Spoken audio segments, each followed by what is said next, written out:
Good morning or good afternoon, depending on where you are at. Thank you for joining us today for our virtual event, Strategy to Attribution, How B2B Tech Marketers Can Maximize ROI in 2021. My name is Matt Levine. I am the VP West Coast with Kingpin Communications, and I will be your moderator for today. The agenda for today is as follows.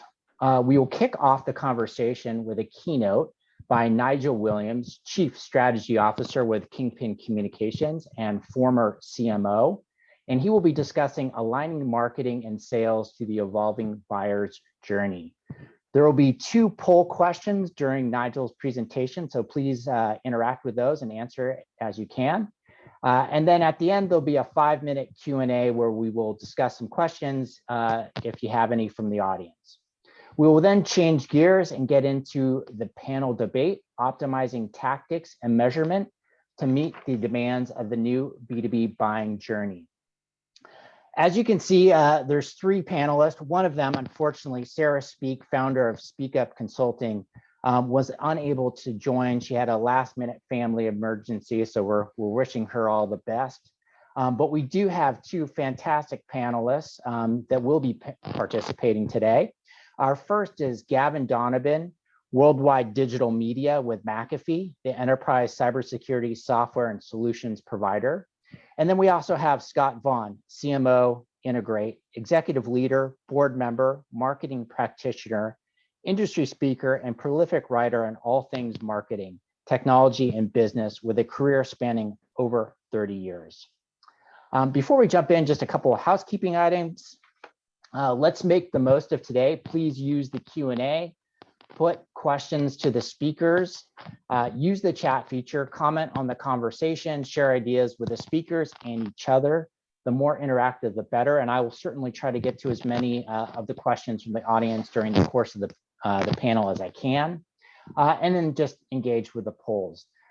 I am super excited for this next presentation. I think it's going to be extremely informative, and I can't wait to see what Nigel has to walk us through. So without further ado, I will turn it over to Nigel Williams. Thanks very much indeed, Matt. Let me just bring up my presentation.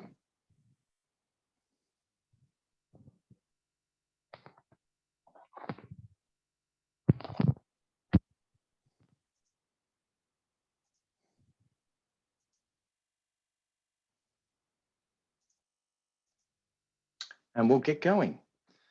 So here's our agenda. And what we're going to be reviewing in this short presentation is some of the most influential B2B buying movements and trends. And then we'll be looking at the direction they're taking us in. Then we're going to explore the approaches to the buyer's journey. And we'll look at the effect that that has on personalization strategies. And we'll be looking at a buyer's journey we think works for 2021. From there, we're going to discuss how you can adapt your planning to that buyer's journey and generally make the most of it in your marketing. And to finish, we're going to land on how you can use this new buyer's journey to align sales and marketing.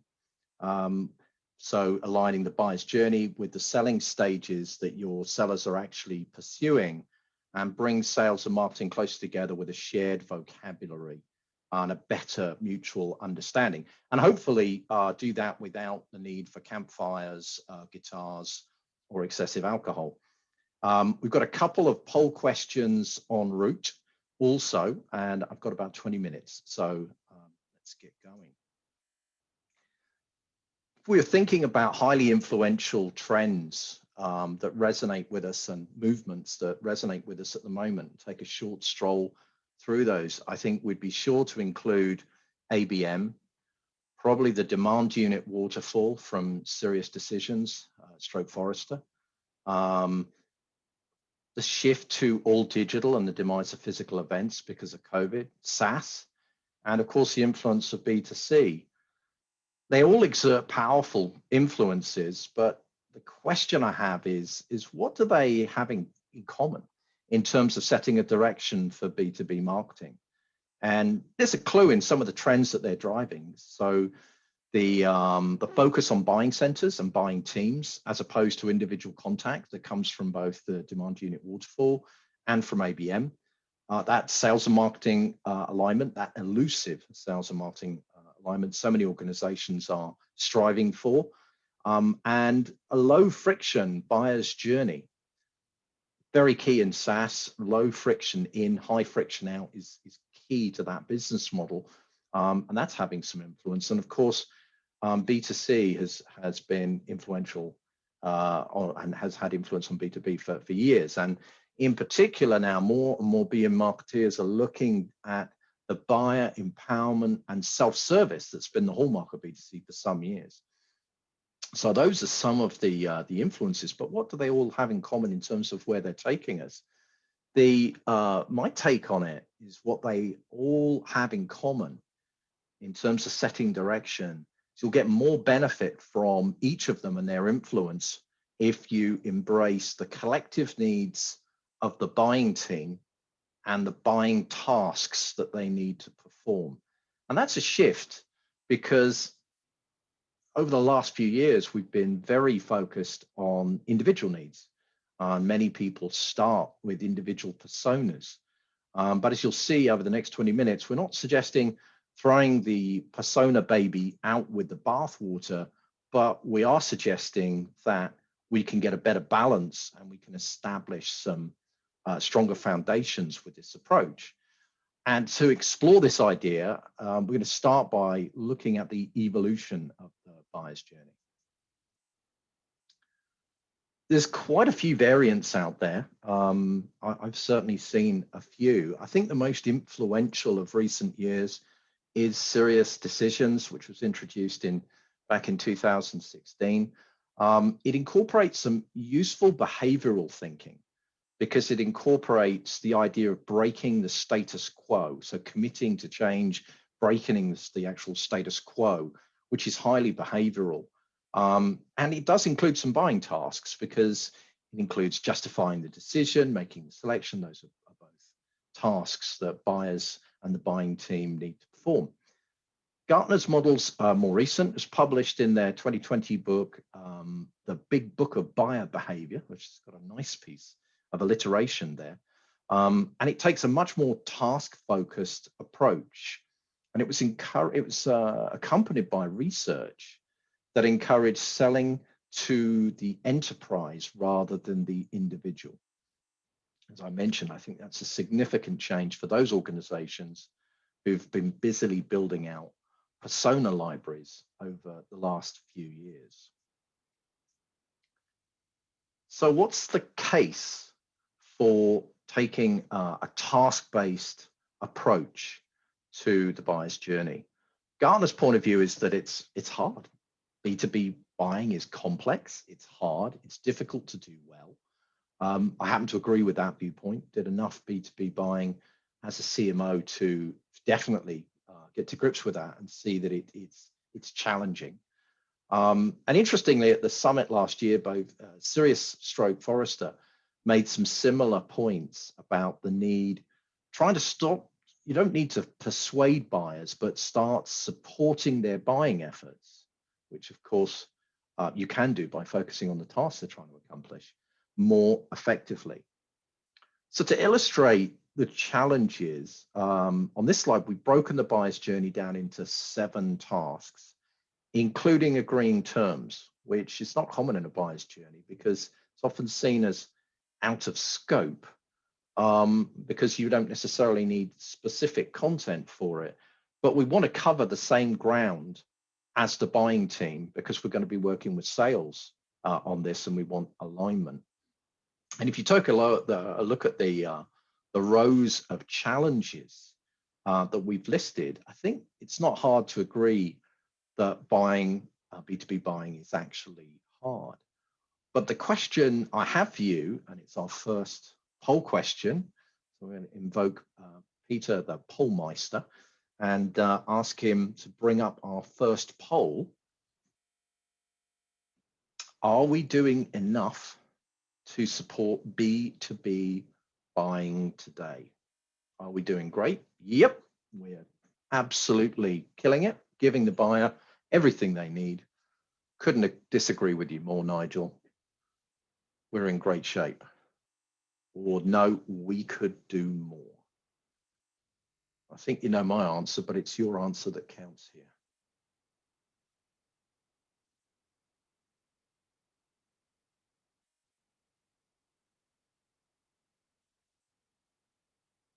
Fantastic.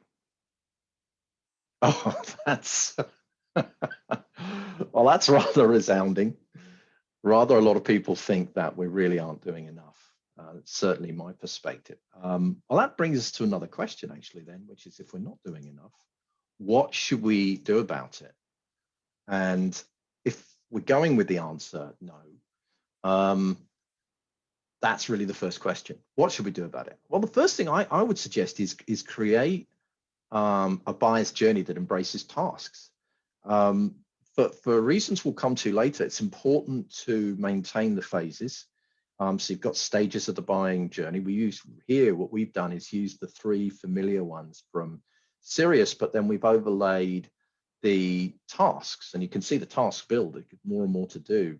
And we've also kept the idea of breaking the status quo as an inflection point, because that's absolutely critical in the process. At some point, people commit to change, not necessarily committing to any given seller, any given solution, but they've decided they're going to do something. And I think the reason that's so critical is in so many win-loss reviews, you go, well, what happened? Well, yeah, they didn't do anything. So we're all wasting time if that's the case. So we really need to understand that inflection point. So we've kept that, we've layered in the tasks, and we've run them in parallel because it's pretty difficult to be definitive, because people will start doing these things in parallel for sure. And you could argue that if you start to look at things like explore solution options, that will include a little snapshot of some of the things in selection, because people will be thinking forward, well, how am I going, if we go this way, how do I justify it? If we go this way, how do we validate it? So that's where we've got to with it. I've described this approach as teams and tasks because it's really much more about the collective needs of the buying team than what they need individually. And if you think, well, this is all a bit theoretical, I did some work. It's not identical to this, but it is similar, where we just focused with a sales team on the needs of the buying team collectively. We layered in personas, and I'll show you what we did a little later. But it was, one of the things was interesting. It was much easier to work together as a team because it was clear. We didn't have to worry about what the CIO versus the CFO wanted. It was just collectively, what are the team trying to do? And I suppose part of the reason for shifting away from personas a bit is that with the number of members of the buying team increasing, persona-based personalization, and there are other forms, stage-based, for example, it can easily get overwhelming for the seller and equally underwhelming for the buyer. Do you really care about how somebody refers to you and deals with you? And is that really important in the content or not? I was never that worried if I'm a member of a buying team. I just wanted to understand how I meet the requirements. But let's add some more controversy, or a bit of controversy. I'm not sure we added any before, and suggest that we are too dependent on personas today. So Peter the Pollmeister, poll number 2, please. Are we too dependent on personas today? Certainly been a huge movement over the last few years. Is it time to throttle back a bit?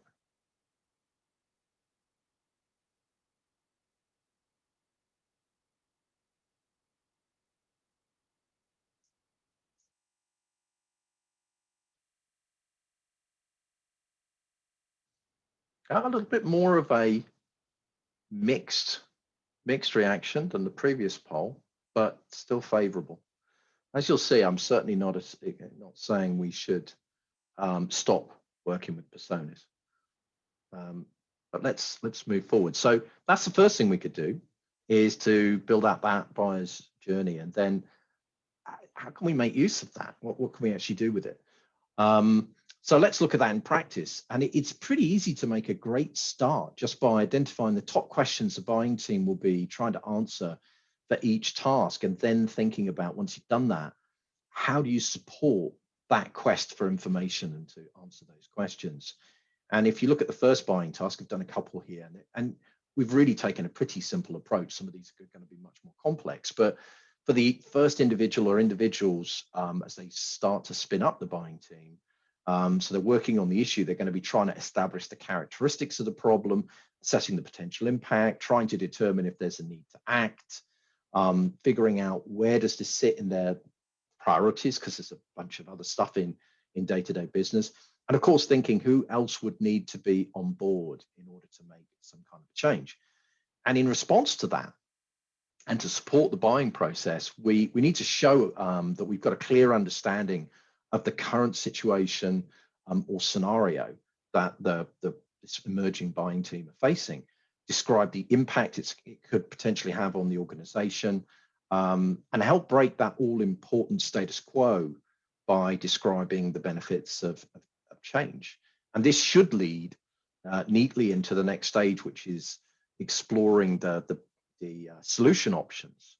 And we would rinse and repeat that process for each stage. And you could see from the highlighted text that the exercise does establish the need for certain kinds of information we need to provide. And some people will go, well, this is a bit basic, but my question is really that, do we do this well and consistently?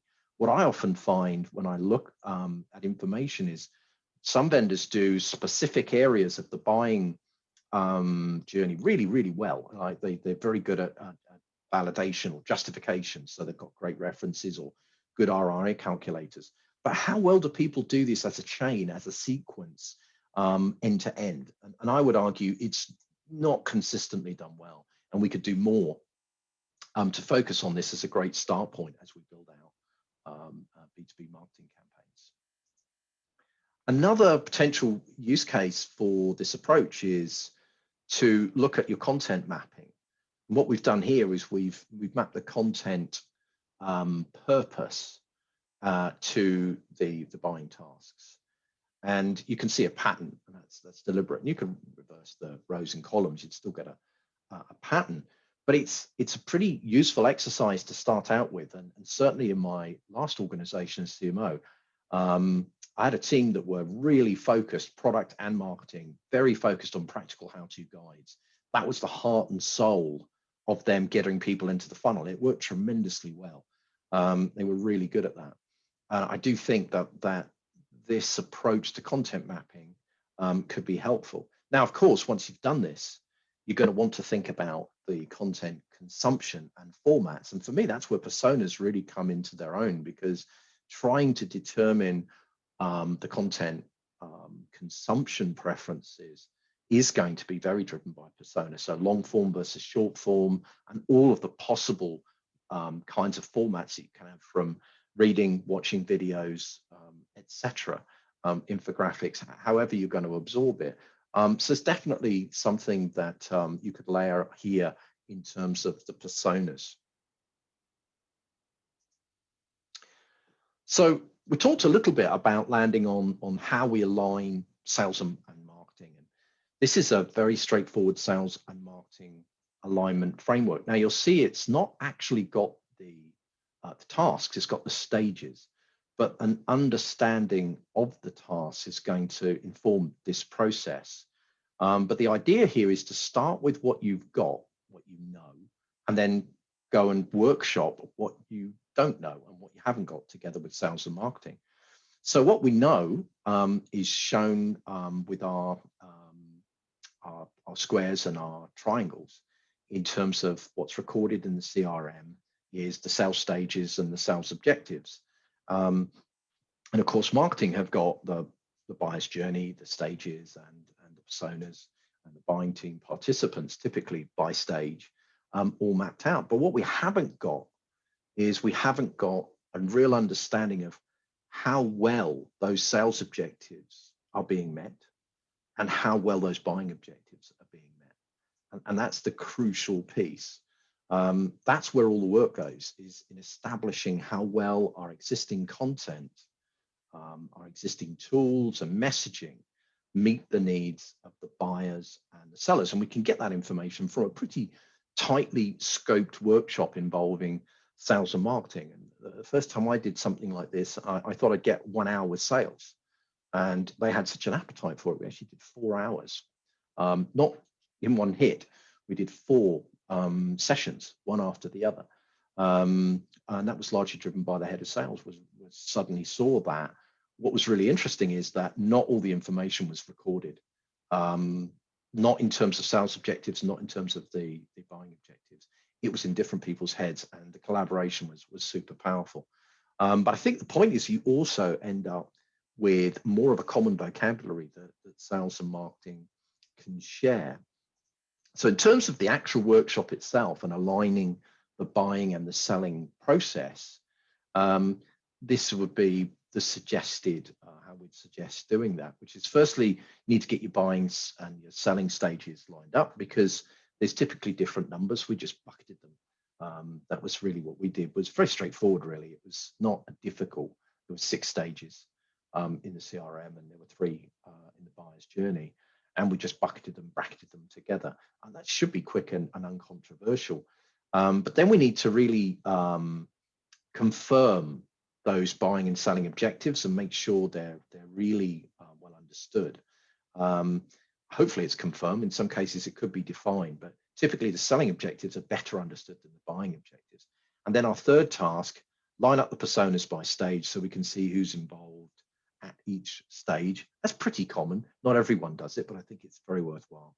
And task number 4 is where all the work goes. And that's working through the buying and the selling stages and assessing how well we meet the objectives of each with the content, the tools, and the messaging that we have today. And I think it's unlikely you're going to get complete coverage. You're going to find gaps. And when you get those gaps, you need to then prioritize them.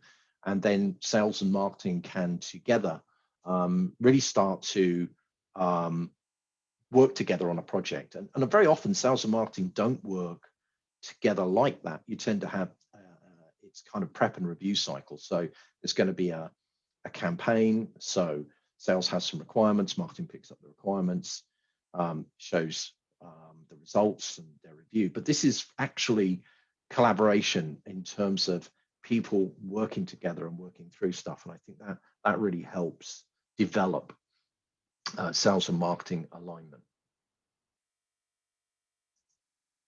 So coming towards the end of this short presentation, the case we've been making today is that if we want to empower our buyers, align our sales and marketing teams, and create a more effective, lower friction buyer's journey, we should embrace this idea of the collective needs of the buying team and the buying tasks they need to perform. If you're an absolute super persona fan, think of it as an extra persona.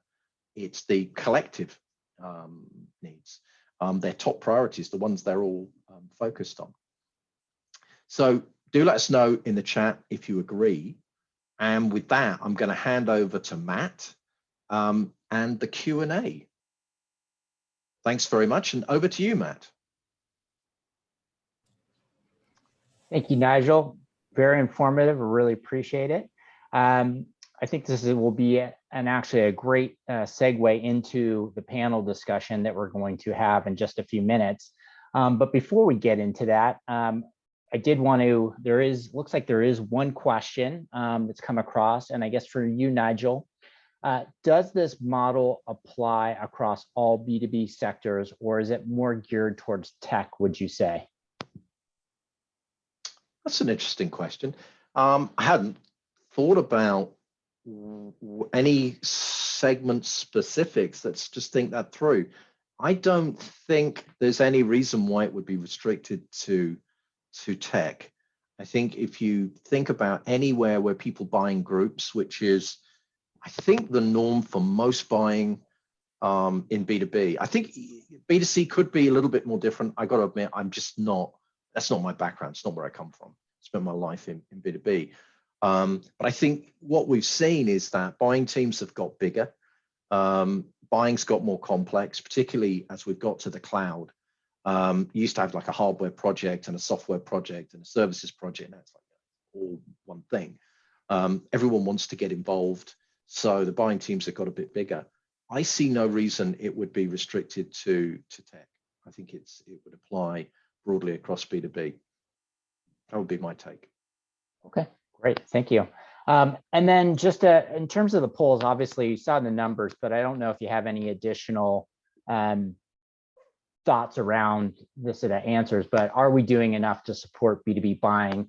Overwhelmingly, 96% said no, not a big surprise there. But would you add anything to that, or is that does that stand on its own? I know. I think I mean, we could unpack it a little bit. I think the question that most people will have is, so what more do we need to do? And I've kind of provided a couple of threads. There's people that are looking at friction points, the SaaS kind of principle. They're working through the buyer's journey and they're trying to identify every blocker and get really smooth nav and get you to be able to sail through this thing in a really crisp way. Similar with B2C, is just about this idea of empowerment, self-service, plan your own adventure, be able to, you don't need to be reliant on the vendor so much. So I think you could take some of the threads from the presentation in terms of that SaaS thread, the B2C thread, and work on that, as well as what we've suggested, which is the collective needs and the tasks. So there's quite a few angles I think we could take to do more, but it's really about making that journey work well and creating a better experience. There's a ton of stuff from CX that you could bring into this as well, actually, which would be, I think, pretty helpful. But making that journey slick, smooth, easy, self-service, low friction, all of those things would help. Sure, agreed. And then to the second poll question, which a little bit more split, are we too dependent on personas today? I mean, 67% said yes, we are, and 33% said no. And we'll certainly get into this a bit more in the panel discussion, but I guess, from your perspective, and you talked about sort of the collective buying teams being almost its own persona in of itself. I mean, how do you tackle that? How do you sort of define that, given that, we're so used to traditional personas and how those look? Like, what is the new paradigm shift for a collective persona? So I think, it may be that the 30-odd% who said we weren't over-rotated on personas were actually thinking, and some of them are doing the job of, they start with the personas, but then they're aggregating it further to kind of net it out to be the key concerns and the most important points. So it might well be that they've got a general message, and then they're actually targeting specific decision, like the DM, the decision maker, and really just focusing on that. So I think there's a couple of ways you could go. You could go, well, look, I'm committed to personas, but I want to aggregate the needs, because personas are aggregation. That's what they are. You're just taking it one further step and going from, there's the idea of persona clusters as well. So when you've got very large groups of people, 2 lives ago, we actually had persona clusters because there were these whole groups of people. And it was just difficult to corral them all. So we thought about clusters of people that spoke the same language, had the same kind of concerns. So they would live in particular kinds of groups in different areas of IT. So I think you could start from a persona perspective and aggregate it that way. Or what you could do is the other way around, is just say, look, let's just nail it and go through what are they trying to do? Don't matter about who. And then let's layer on top of that the specifics we need. And I think it depends a little bit on your resourcing. What I've seen is that some marketing organizations are just drowning in trying to do more and more kind of persona-based to stage-based. It's by stage, it's by persona. You've got 3 stages and 6 personas. That's an awful lot of personalization. And how real is it? Whereas if you focus on the core needs of the buying team, you've got sound foundations and then you layer on top. So it's really about where do you start and where do you go, rather than it being right or wrong, I think. Awesome, thank you. Well, it looks like there's no other questions. So if that's it, I will say thank you very much, Nigel. I thought that was a really compelling presentation you walked us through. and we'll use that as a jumping off point to get into the panel discussion. So just to reintroduce myself, I'm Matt Levine. I'm the VP West Coast with Kingpin Communications. And the topic today is optimizing tactics and measurements to meet the demands of the new B2B buying journey. So I'll just quickly have our panelists introduce themselves and who they are and say hello. Scott, if you want to start. Hi, everybody. Great job, Nigel. And man, kudos to Kingpin. What a timely topic that we're all trying to wrestle with. I'm on the marketing team here at Integrate, and longtime passionate B2B marketer, and always curious and ready to learn. So thanks for having me today. Fantastic. Thanks, Scott. And then Gavin. Hey guys, thanks for having me. Gavin Donovan. I head up our worldwide digital media at McAfee, and I've been in the B2B space my whole career. Awesome. Well, so as a jumping off point and sort of going back to Nigel's last slide regarding the need to shift our focus to the collective needs of the buying team and the buying tasks they need to perform, I guess I would put that question to both you, Scott, and you, Gavin. Do you agree with that? And then, getting into the poll question around personas, are we too dependent on personas? And if we are, what happens with personas, and do those evolve into something else over time? So I'll start with you, Scott. What is your thoughts on that? Well, it's a really complex issue. The way I think about it first is at the highest level. Just remember, accounts don't buy anything, people do.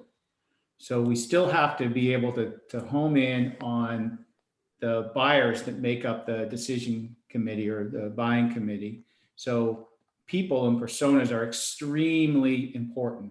If you're talking to somebody in operations about, finance issues, or you're not going to engage, you're not going to make the connection. If you can't connect, you can't convert.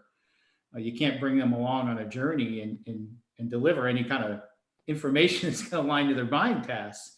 So personas are essential. That does not change. I think the harder part is how we aggregate the data, how we decide the campaigns and channels. And I know that's a topic for later, but I think personas are essential. And the ultimate is when you can bring personas and begin to bring together the buying committee and the players on that team and align them to accounts. And that is the ultimate what you can do. And remember, in some cases, you're not always tied to accounts. Account-based anything is not everything. So sometimes your model is going to work where there might be assertive enterprise accounts where you want to apply account-based strategy. And there might be other sectors that are more targeted to the SMB, or that region doesn't really warrant account-based. So we don't want to try to shove account-based into everything. But I think you have to layer it. And that's why it has big ramifications about how we organize our database, how we really the tech stack we go after, and the types of campaigns and programs. And I know we'll get into that a little bit later, but I'm fascinated. I think personas are as essential as ever. Great. And to you, Gavin? Yeah, I agree with what Scott said there. One thing that caught my attention during Nigel's presentation was there was probably a few folks thinking that they're already doing that. They're already, doing everything towards the buying team, but a buying team does not just mean a bunch of different personas. I think what I've seen and from talking to other folks, sometimes that's disjointed. And I think what Nigel was talking about really brings it together so that everyone is going after the same collective goal to benefit that customer. So I really liked what Nigel had to say. Awesome. And I guess, we talk about, obviously marketing and sales speaking the same language, but in terms of just from a content perspective and tailoring that to personas, I mean, obviously you have to have the content that's personalized to the different personas as well. I guess, from your perspective, Gavin, how do you, tailor content so that it is relevant to the different, collective needs of the buying team when there is so many different individuals that make up that buying team? I think you got to try to slow down and do your research. What I've seen, and I do this myself sometimes, move too fast. and you try to implement a new process and a new program without really doing the research. And then at the end of that program, you realize maybe I could have done a little bit better. So I think here it's working together with internal folks, external folks, customers, and really understanding what each person of that journey and that buying team needs to make this deal move forward, or to get them the right information at the right time. And so I think just spending time to do the research, I know it's very basic, but sometimes I don't think we do it well enough. Yeah, And just to for you, add- Scott? Yeah, just riffing off Gavin a little bit, I think some of the old campaign framework and mentality is actually crushing, moving our effort on the buying process. Because think about it, campaigns are in our time to the buyers or the audiences we think need to be there. And we're really at a point where we're trying to flip that around and go from internal timing and our approach and campaigns to try to make that always on, so that we can engage the right buyers and the right buying committee at the right accounts. It sounds so simple to say, but just picture this. This is what someone really pointed out to me. And as a CMO, I can tell you that this is what I struggle with on organizing the team. So picture Olympic swimming pool. And in lane 1, you've got your events team. In lane 2, you got your search team. In lane 3, you've got your digital, your demand team, and they're all world-class. And they're all competing for the buyer and account attention. And so when you think about that, they're all doing campaigns. And so there's a way to think about that. I think I'm trying to figure out and work on and work towards is, how do you better collapse those silos? How do you organize less around your internal teams and process and more around the buyers and buying committees and accounts? It is a flip of a model in some ways, or at least approaching it differently.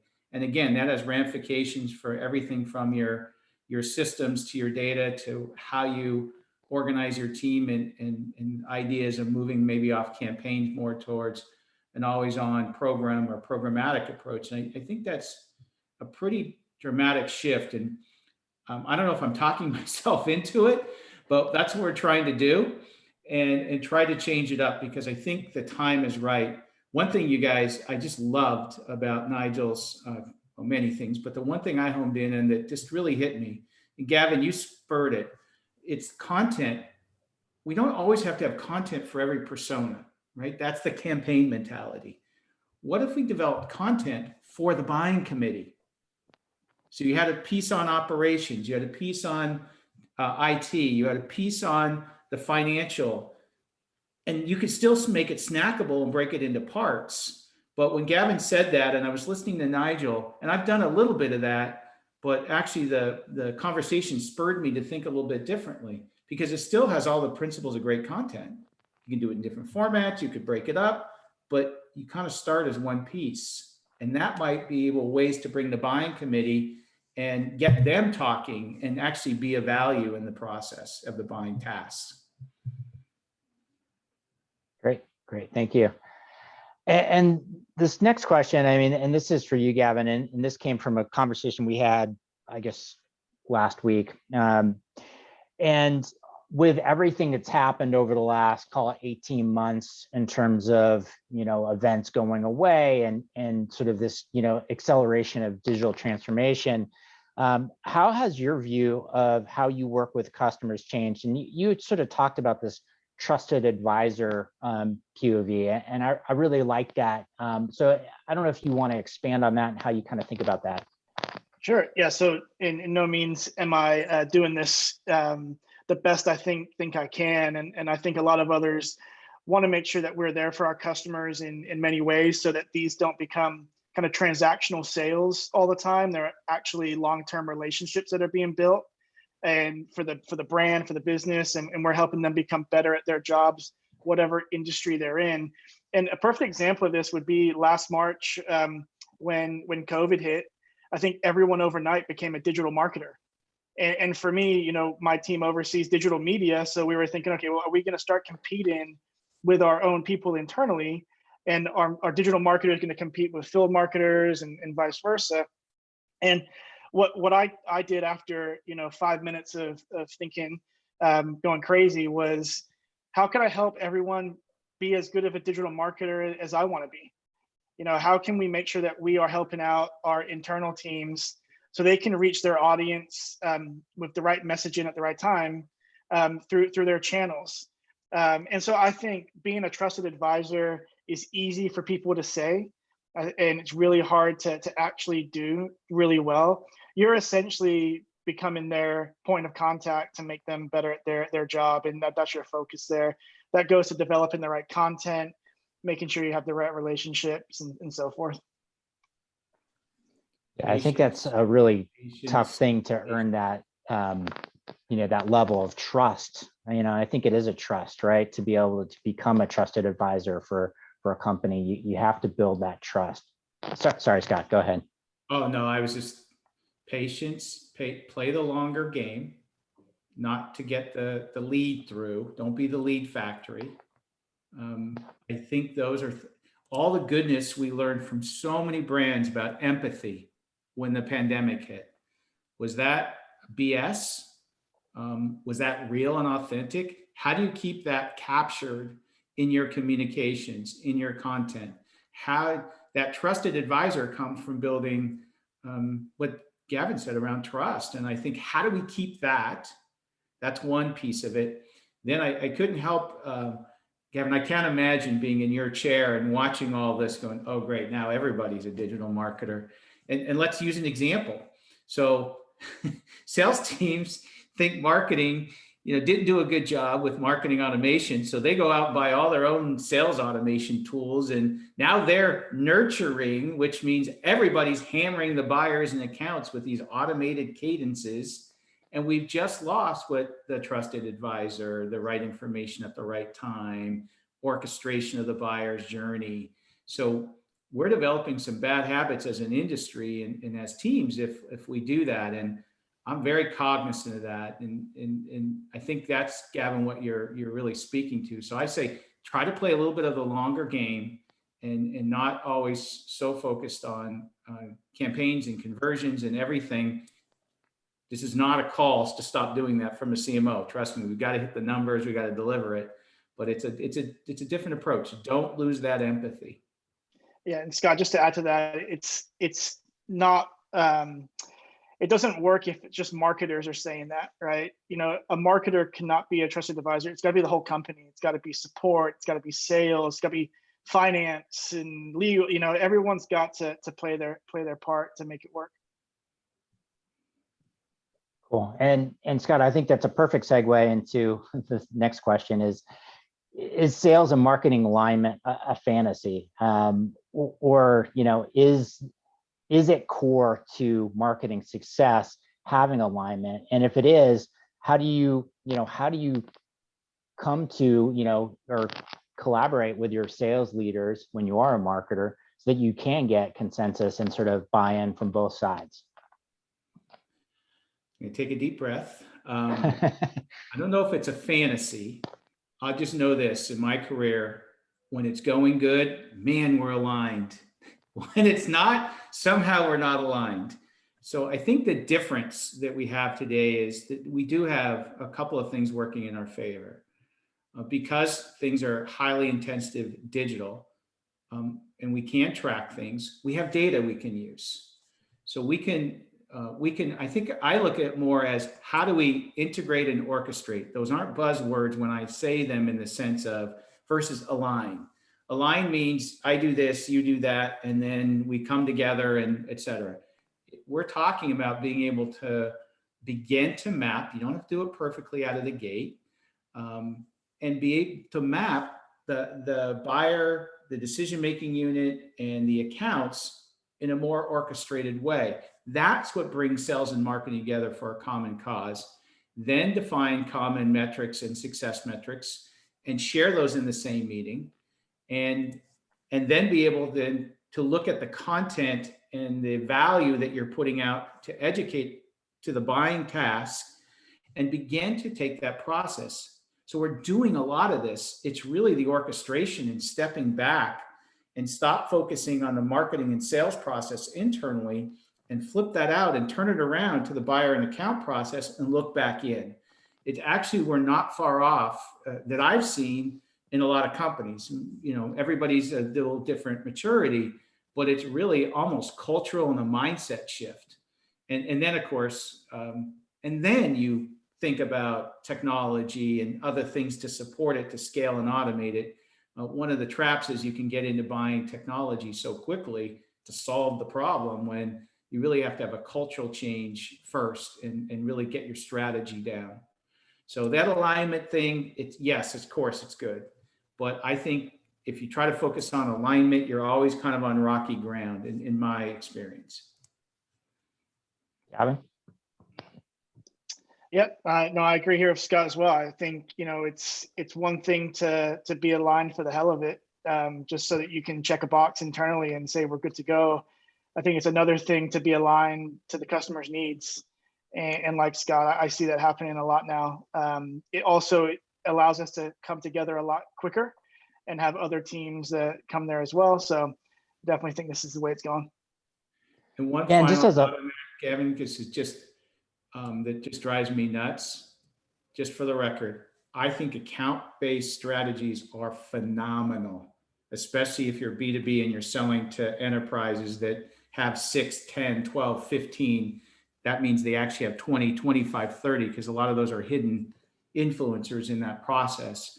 It's wonderful. But if you think account-based, you're moving to account-based to do sales and marketing alignment or some slogan, that's not going to get where you're going to have the same problems of buyer's attention and disjointed communications, and it's going to be very difficult. Again, underline, big fan of foundational account-based approach and strategy. Love it, but it also can create a lot of chaos or mask the real issues, which is the cultural change and looking at that.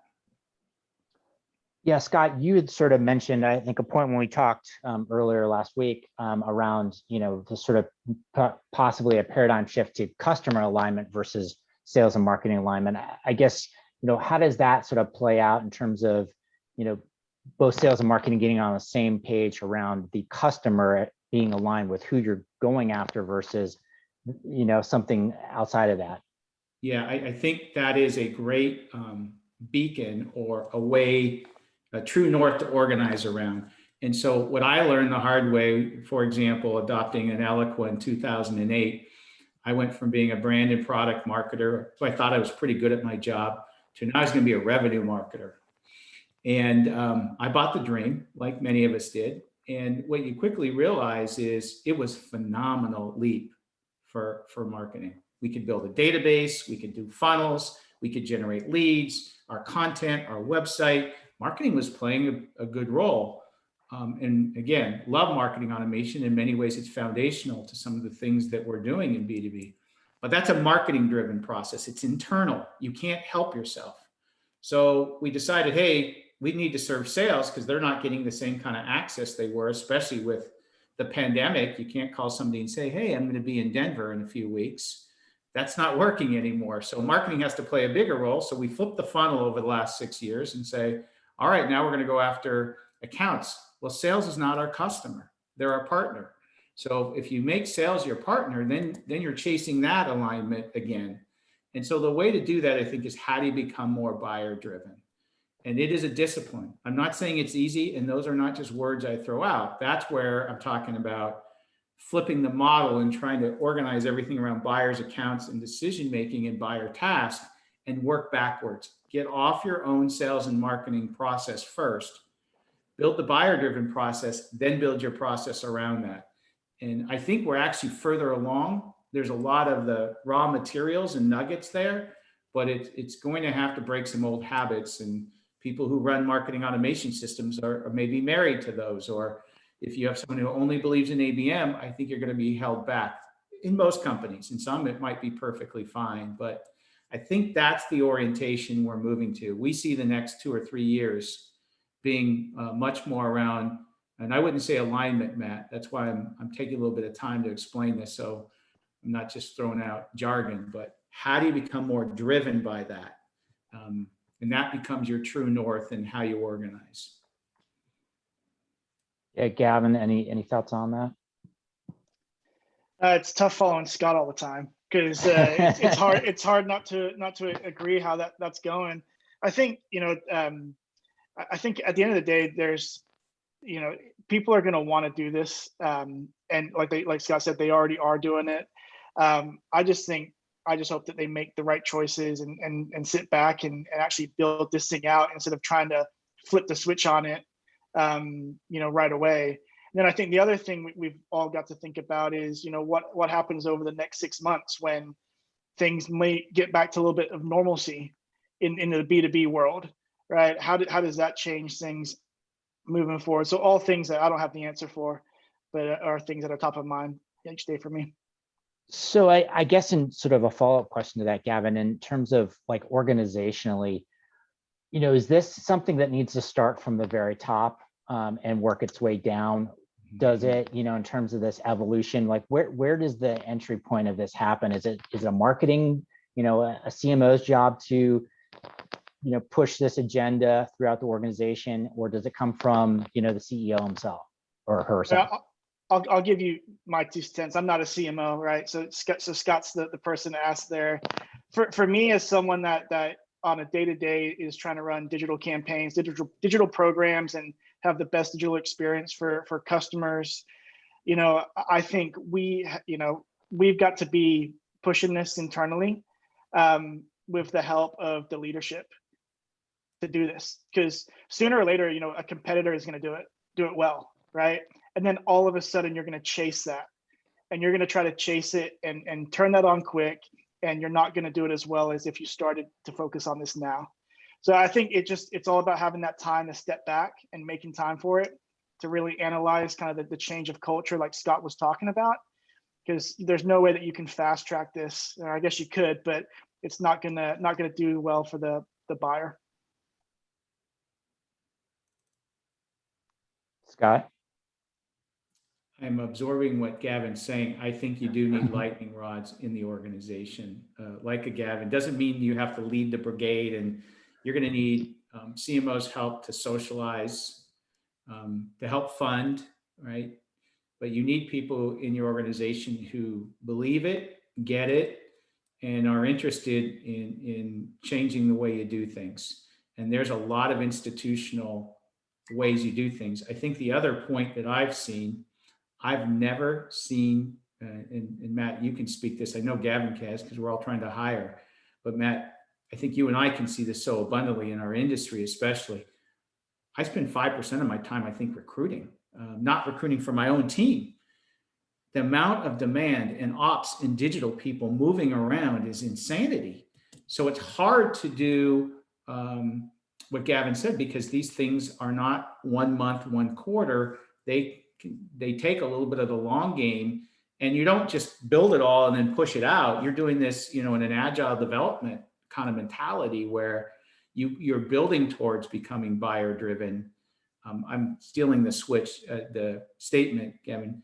Flip the switch doesn't work. And that's what everybody promises, or you're going to hear. You can't do that. You really have to change over time. And just like anything, I know that's such an obvious statement, but I actually think if you move in that direction, we're going to be in a much, much better position. And it starts with kind of the cultural and change. And we need to find lightning rods within your organization and make them the captains of champions, and then captains of change, And we need leadership support, whether it's CMO or CRO or CFO, where it comes from. Yeah, I'll echo that, Scott, in terms of recruitment. I mean, it's amazing how many clients I talk to who are looking for a marketing operations person, right? It's like every single person, either they've just hired one, or they've left, or they can't find one. So, that is certainly a job that I think is critical to most organizations, but there's not like an abundance of folks out there who are, looking for jobs, at least that I've seen. So that is certainly something that a lot of our clients are recruiting for all the time. So Matt and Gavin, I think anybody in the audience, think of it this way. I remember the day, sorry to go back, but who can run Eloqua? 2008. There was not a single freaking person in the room who had ever seen it. Imagine when CRM came around, or your ABM platform. Somebody has to raise their hand, say, I have the capacity, I have the curiosity to learn. And we have to stay in this learning mode. I mean, the markets are moving fast, buyers are changing, accelerated by obviously the pandemic, and buying decisions being done remotely and more in an isolated environment. All this thing has changed. So that is our challenge. I think that's the biggest, it's probably the biggest barrier. I'm sure we're going to get enough technology, and God knows we have enough data to do it, but it's going to require, I think, that shift. And from my chair, maybe I'm too optimistic, Gavin, that I believe, because we've seen enough of these movies, that we're going to make this happen. No, I think we can do it. Another thing I was just thinking about is, I'm sure a lot of the folks on this panel are buyers themselves of some pretty hefty, marketing tools that aren't cheap.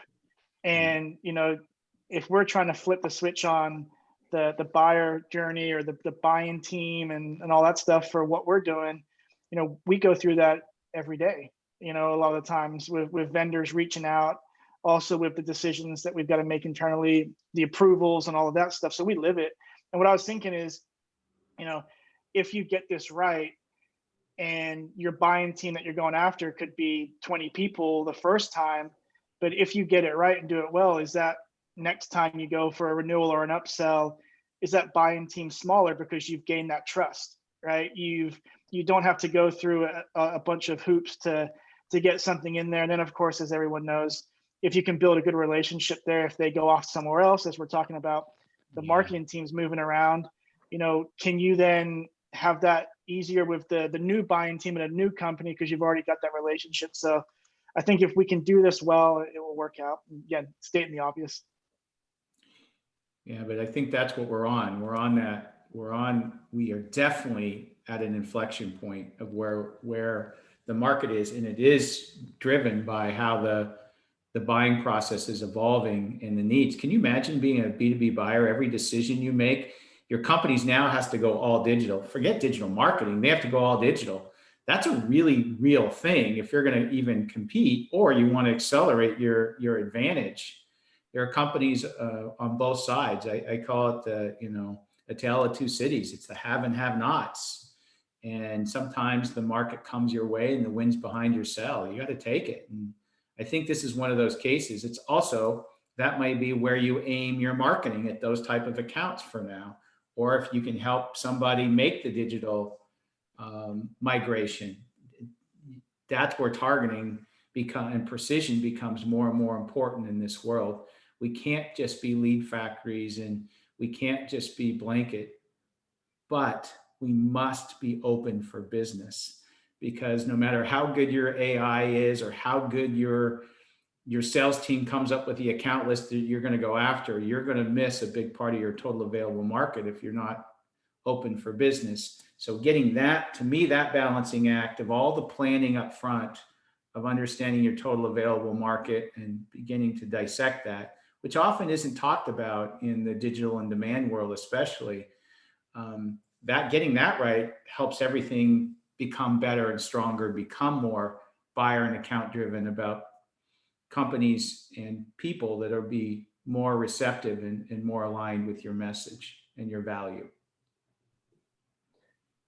Yeah, I guess, Scott, this sort of is a follow-up question to that. And I mean, and you probably work with tons of clients like I do who are in the same boat where, are the organizations actually ready for this kind of change, right? I mean, so many are, they're in a place where they sales demands leads. And that is the sort of, they've gotten into this trap of just, again, we'll talk about lead factories, they just need to process leads to keep sales happy. And so, I guess sort of a two-part question is, are organizations ready? But if they are ready, how is, that kind of crawl, walk, run approach implemented within an organization where they can keep the lights on, keep that happy, and then start to move towards that long-term goal of actually, involving, these buying, teams and their sort of tasks that they need to accomplish, and actually focusing on that versus individual leads.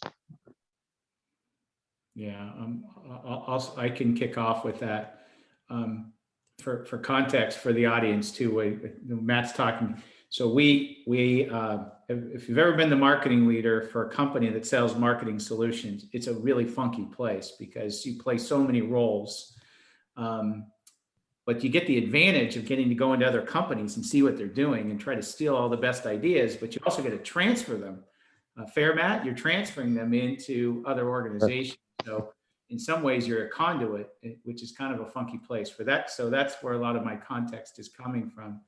I think what we have to do in this effort is you have to be honest. The first thing I do as a CMO is assess our maturity. Where are we? And where is the market and our need? And where are the gaps? And then that determines the strategy. Yeah, I know obvious, but sometimes we don't stop and assess our maturity in our people, our systems, our data, and start to identify what we need to do to become more buyer driven. So that marketing maturity is a big assessment. I can tell you when we enable our sales and customer success and solutions consultants, the first thing they do is try to understand the current environment before they go and run in with a charge of become buyer driven, take the hill. You're not going to do that. You really have to understand where people are. And then also the appetite for change, which is the second thing that you have to assess. And with that, then you can build a blueprint and a path, assess what's there, what can be completely tapped into. I'm in the Gavin school that you don't have to flip the switch. I told you I'm stealing that, Gavin. You do not need to do that. I just think you can build into it. You can keep some of your lead needs going to feed sales, right? But you can be working on making that transition and putting a plan to do that. It just takes tenacity and discipline. But I see it being done. I see more and more companies. One company we work with, just as an example, they have a new role called journey architects. That would have maybe called integrated marketing a year or two ago. I really dig that, even if it's for a period of time, because they have someone who wakes up every day looking across the team and trying to make those connections. Just like, remember when we have started bringing in data scientists? Well, everybody should be responsible for data, but man, it's a huge advantage if you've got someone who's really smart who can transfer their knowledge and help you bring it together. I liken it to that. Yeah, just two things to add on to that. I think we have a saying internally from one of our leaders, being brilliant in the basics. And I think you got to make sure that you are brilliant in the basics before you start to try to revolutionize your organization and your culture, right? And then the other side of it is kind of know where you play, right? Like for me as a digital leader of digital media, I'm not going to go be the person that's trying to get alignment with sales. I'll leave that up to regional marketing or the executive team. And so as you're going through this change in structure, it's where does everyone play? Don't try to do every role at once. And I think you'll get those better results. Again, stating the obvious, right? Let's work as a team and let's go into this together to get where we need to go. So as a follow-up to that, and this came out of our conversation, again last week, is, does that mean are people losing sight of the fundamentals as we work towards building out these sort of buying focused organizations? Like, are we making this overly, I know it's complex, but are we making it more complex than it needs to be? So for me, like, I don't think you have to be a total marketer. Like, you don't have to have like 40 total marketers in your organization to get this done. I think sometimes when, everyone will try to take it on in a silo, and that's something that you've got to avoid, because essentially that's going to break at some point. So it's just making sure you understand where you play, and you don't do this in a silo, and marketing doesn't do this in a silo against sales and customer support and other things like that. If you're going to do it, go into it as a team, know your objectives and your goals, and try to start implementing it now, right? Because it won't be fully implemented next week, right? But if you wait until 6 months from now, I mean, you're 6 months behind, and your competitors might not be. And I think that goes in line with making sure when you budget, you're keeping a certain amount of budget to be doing those kinds of things, even as maybe some of the organization has to catch up. But Gavin, you talked about this during our chat, that sometimes, you can do digital work over here to get us going and have some data to bring back into the conversation to show people the way while you're not turning everything off and saying, well, we can't do anything unless we're buyer driven. That's not reality, of course. So there's the age old, let's do some innovation here. Let's try this method over here. Let's put some early data against it, some piloting, some things that we can do to keep moving us forward. Because I think momentum is your friend, and we have to do something. We can't stay in, you can do basics, but Matt, how about if your basics are, I know how to build email nurture. There's 406 billion business to business emails that go out. But there's a generation of marketers that were built, this is how we score, which is 50 points for a white paper, 30 points for a webinar. I'm laughing at it now, and I'm the person who was doing that for a long time because it worked. What Nigel hit and that Kingpin's really saying is there is differences in what buyers expect. There is difference in how that journey is working. And so we have to adapt those. The 3-step advanced automated nurture in email, one, can't be your only thing. And two, it probably is not going to be as effective in most markets for most companies. Try it. If it is, wonderful. But in most markets, the email game has been saturated, or it's like throwing, hey, we can't do live events. Let's all do a bunch of virtual events. And you kind of just repeat the same formula.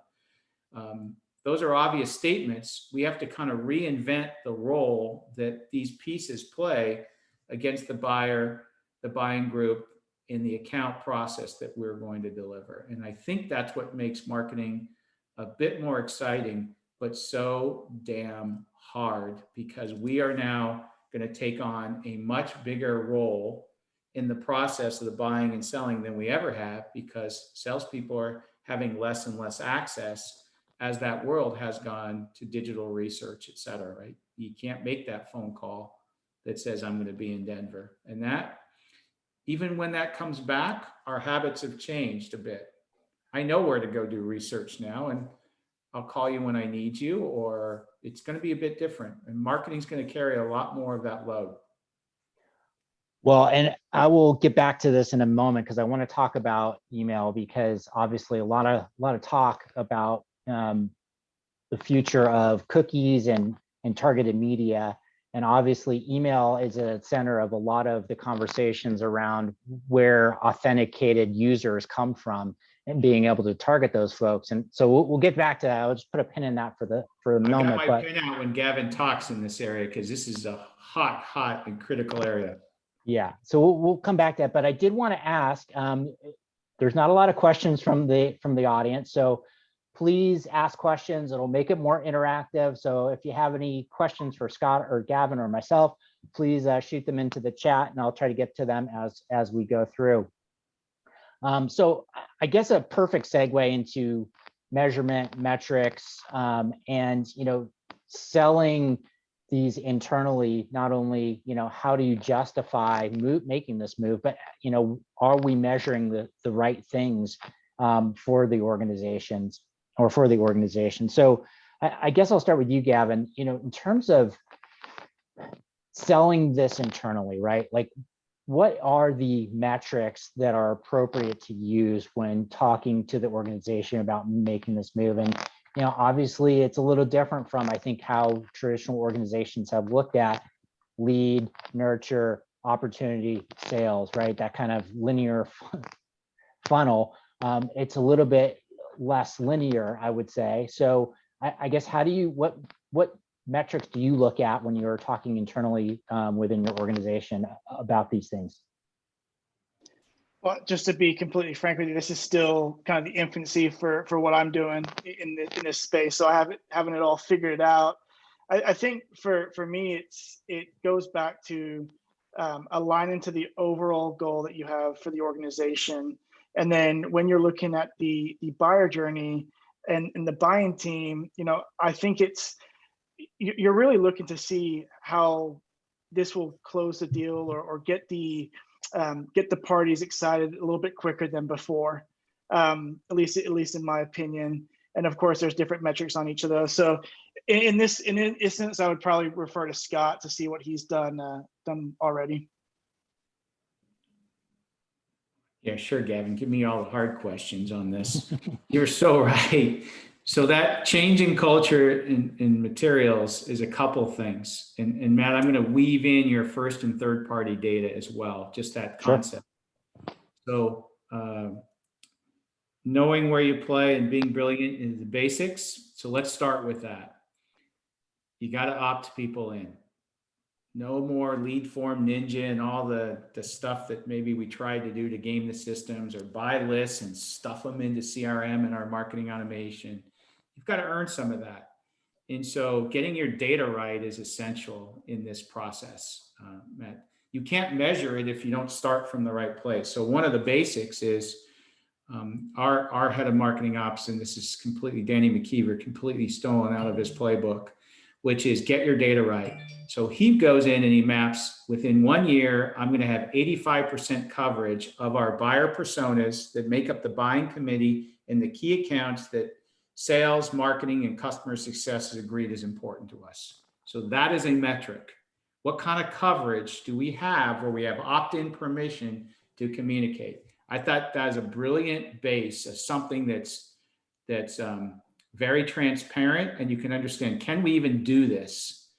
The second thing I saw that I've learned, and I've learned this from another head of digital and demand, was going in and being able to actually, before you do the data and measurement, take 3 big wins or decent wins and do anatomy of a deal. Do it manually first. What were the touch points digitally? Did they go to an event? How many connections was it? And begin to look at those.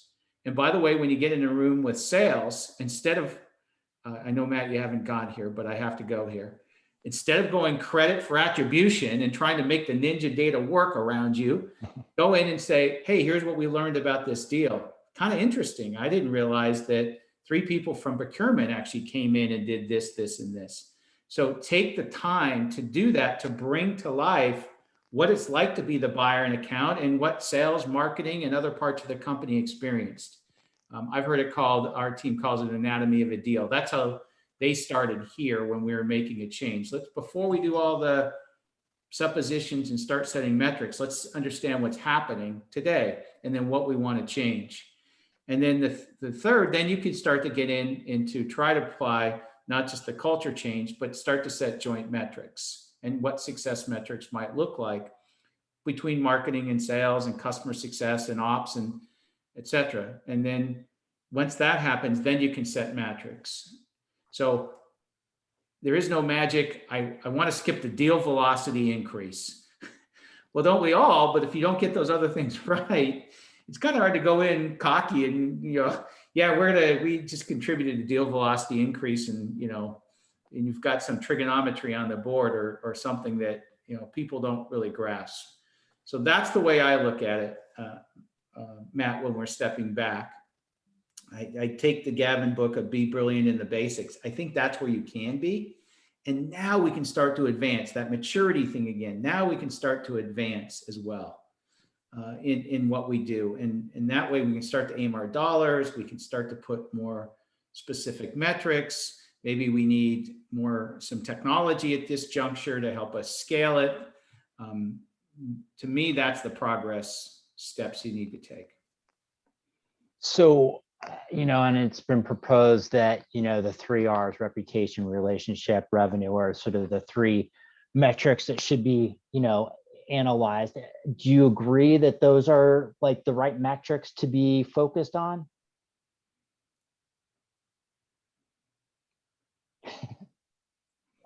I'm thinking about that. I don't know, Gavin, if you have any. It was revenue, relationships, and what was the third? Revenue, relationship, and reputation. Yeah, sounds pretty smart. It's alliterative. That's for sure. So yeah, I think the relationships is that opt-in piece, honestly, sure. Right? It may not be a formal relationship, but do you have a right to become a trusted advisor, as Gavin outlined? I think that feels right.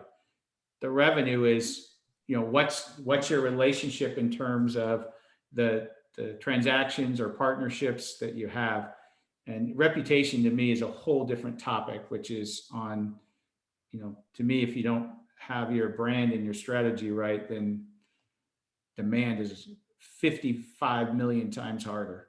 And so to me, that's a different conversation, but that feels right to me. Yep, no, I agree on that. I think the conversation around the reputation piece to me is the big thing that, the buying team discuss when you're not in the room or you haven't sent the materials to them, right? It's when someone says, hey, I'm putting a buying team together for this product, and they get in the room and says, oh yeah, I've heard of that. I know what they do. I know they're the best at what they do and so forth. So definitely a big piece there. So this question is from the audience. Matt. I hate to say this, but you open the door, so we're going to go here. And I think Gavin and I are from the same school. Demand doesn't get created out of thin air. Brand can't be over here in an ad campaign and a slogan. Brand is, as Gavin opened with, every touch point you have, and it's more than marketing. So the first thing I try to think about is what is the buyer experiencing, not some esoteric thing, but literally, what does it feel like? What's our billing like? What's our transactions like? The whole process. And it goes back to fundamentals. Are you positioned correctly? Do people understand what you do? How do you make sure you're differentiated and relevant to the right markets that you serve? All this has to be done at least pretty well before you can get into digital campaigns and all this other stuff. That's how you build it. I mean, we're going through that at Integrate right now. We just took a big leap as a company into new markets, but we earned our way in, and now we're building up all of that to compete on a stage that's much, much bigger. And that work is hard, but it pays off. Now you can actually do the work. That I consider that not just brand, but all that reputation and relevance. That's my R, by the way, Matt, relevance. That comes into that play. Now you can talk about revenue and relationships. Sure. So, and this question is actually from the audience, and I think it's a really fair question, and it gets to that anatomy of a deal. I mean, or a sale. I mean, so many of the clients we talk to have no idea how sales happen. It's sort of, I wouldn't say it's magic, but it's close to magic. They don't really understand how that, the different touch points all lead to that sort of anatomy. And I guess the question is, and this is an actual internal question, is it's often hard to get the information so actually we can understand that anatomy of the deal. So I guess, how do you go about acquiring that information so that we can sort of look at what happened, what steps took place to get to that sale? Well, I can't speak from an agency standpoint, but I can speak as a member of a marketing team. If you don't have access to the data, let's step back and let's address that challenge. You don't have to have it all automated, and it might take someone a weekend or some time, someone who's curious and interested, but the data is there. At least you can pull out, okay, let's take 3-4 deals and go into marketing automation and CRM and map that. It's not automated, it's not a tool, it's not, but at least begin to show and educate and go on a little mini tour. Or if you go into your QBR, lead with that versus, we got 0.17 click through, and that's wonderful. That's great for inside baseball, so to speak, inside your own team. But that's what we mean by anatomy of a sale. And if you work with a client, you're an agency and you're working with a client, and the client can't deliver that, that's probably a sign of either the maturity or the culture of that company. And are they ready to change, and can you really help them? I'm not being facetious or mean, but I think you have to ask yourself, is this someone who's ready to be helped if you're an agency, if that's the angle I think I'm getting from our audience. So Yeah, and I think that's certainly fair. I mean, I think a lot of times you're right. It's that pushback is from fear of, comes from a place, I think, of fear or not understanding. It's like, what do we reveal if we share this information, as opposed to looking at it as like, this will not only help you, it'll help the organization. So yeah, totally agree with that. 1000%. If anybody thinks they've got this wired, they're full of. There's no way, and I think Gavin and I are I'm speaking just from experiences and seeing things, that we are in a new, cool era of marketing that is different. And it's driven by different buyers, different business environment, the disparity in the haves and have-nots, and identifying the right accounts and this is different, and marketing's carrying a bigger load. And I don't think anybody has it all figured out, but to me, that's a great opportunity to go in and be curious and maybe reorient how we do this. It's every 7 years, right? We had marketing automation, 2008, 2015, ABM's going to be a savior. Maybe that's it. 7 years is coming up. There's pretty much every industry kind of has these shifts, and Sure. I think we're in a different place. And that's why I loved your topic and appreciated you in inviting us to share, because it really is the buyer driven. People who crack that code are going to be more successful, I believe. Yeah. Gavin, this question is actually for you, not specifically for you, but I'll ask it to you anyways. And it came from Trishna, and it's, have you seen field marketing's role evolve in your tenure within B2B? Yeah, I think every company is a little bit different on how it's evolved. I think, they hold the relationship with sales, a lot closer than I do sitting in corporate marketing. They are able to get sales to buy into shifts in strategy changes and things like that a lot better than I could be. And so that's where it goes back to making sure that I myself have the best relationship possible with regional marketing or field marketing, whatever you want to call it, right? Because if I'm over here trying to push something from a corporate level that is going globally, but it doesn't mesh with what their strategy with sales is, I'm in the wrong right here. And so I do see the regional and field marketers having a little bit more say in what they do within their own regions, which makes sense. But I also see them being the ones that can go to sales with, like Scott said, those case studies, those examples, and get buy-in instantly. Whereas if I was to do it, I'm an outsider internally, right, to some of those individuals. Scott, anything to add on that perspective? Give a job that's been more blown up in the last year than being a field marketer. I remember April, so almost a year ago, having a little bit of a flashback. Can you imagine being a field marketer who primarily, not only are they great and they're a conduit into corporate, and I love, Gavin, that those are your best pals. Those are your source of information, and speaking of trusted relationships. But can you imagine being a field marketer that blows up? 70% of your work on demand is in small, intimate events or local events where you bring your sales team in and help accelerate deals, find new prospects. That all goes away.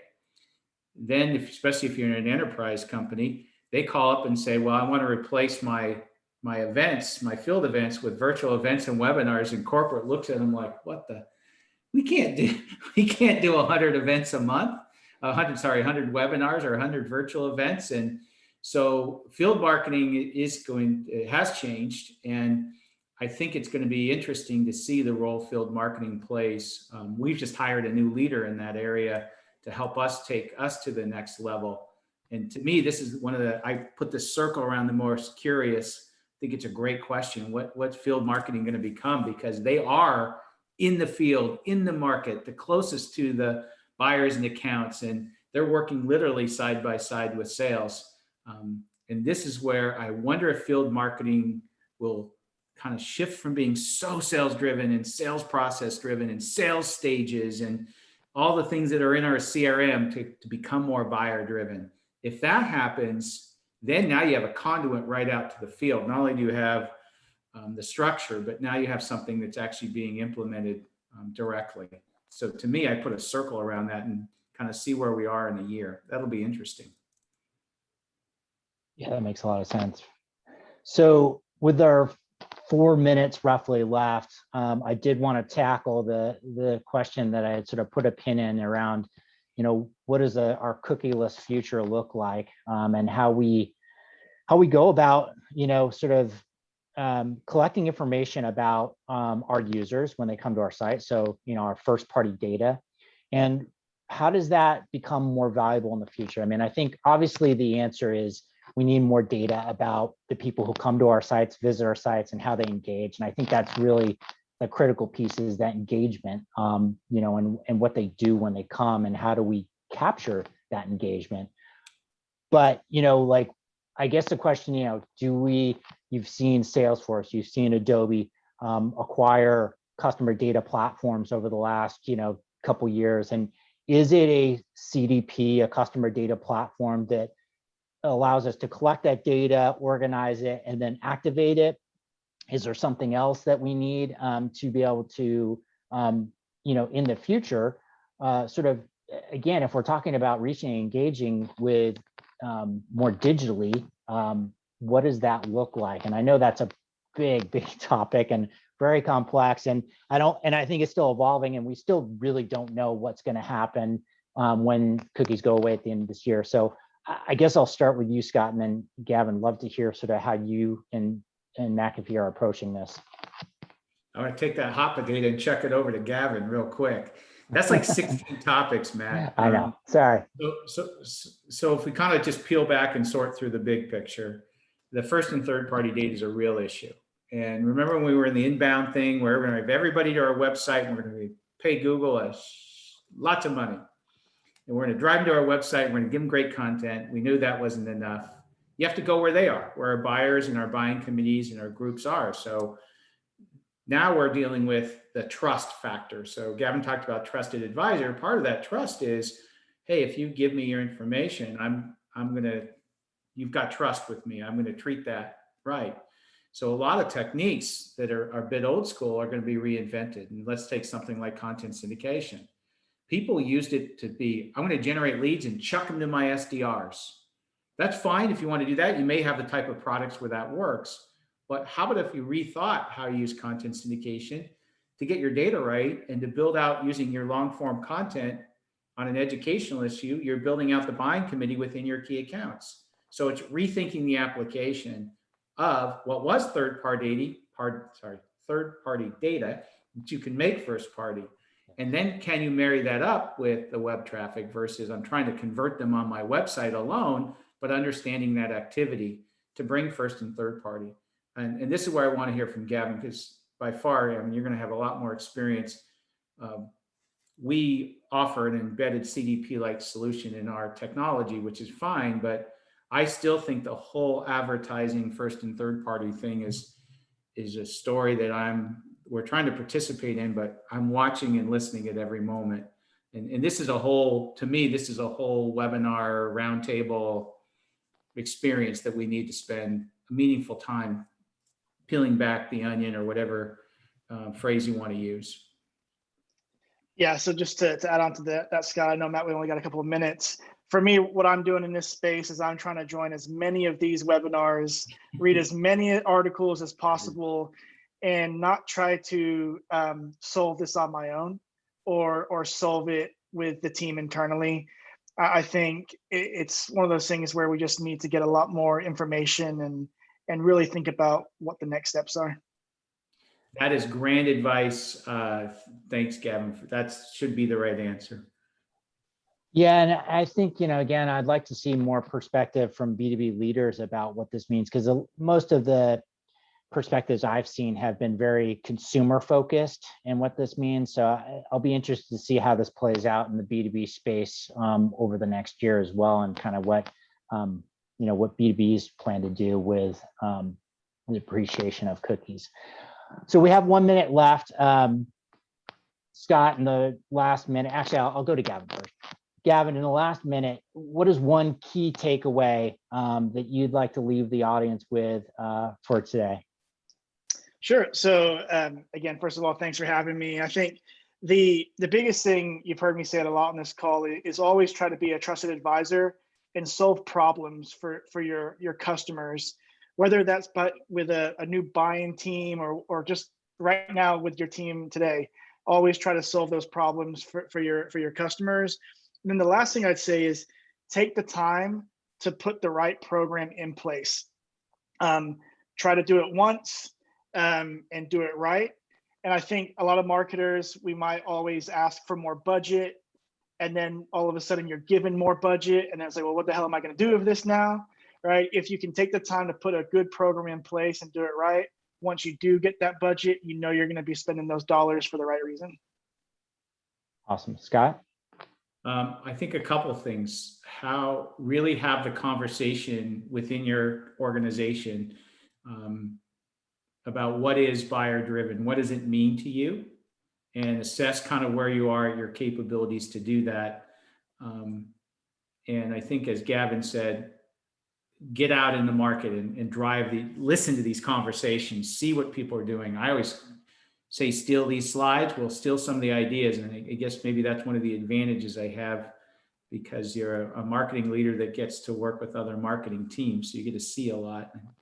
So those are the things that I would focus on. And the last thing is, from a career perspective, this has all the signs for me of those couple of shifts I've seen in my career, where if you really embrace what's in front of us, the change, and you'll say, hey, I'll lead that, or I'll try that, and you're curious, there's never been a better time to be a marketer, because there's more and more responsibility and expectation put in on marketing. So you got to be able to handle that, but it's also kind of cool. Well said. Thank you. Thank you both, Scott, Gavin. Really, really stimulating conversation. I think you guys made some incredible points. And also to Nigel for his keynote. Thank you all for your time. Thank you everyone who joined and stayed the entire hour and a half. I really appreciate it. And have a fantastic rest of your day. Thank you. Thank you, Matt.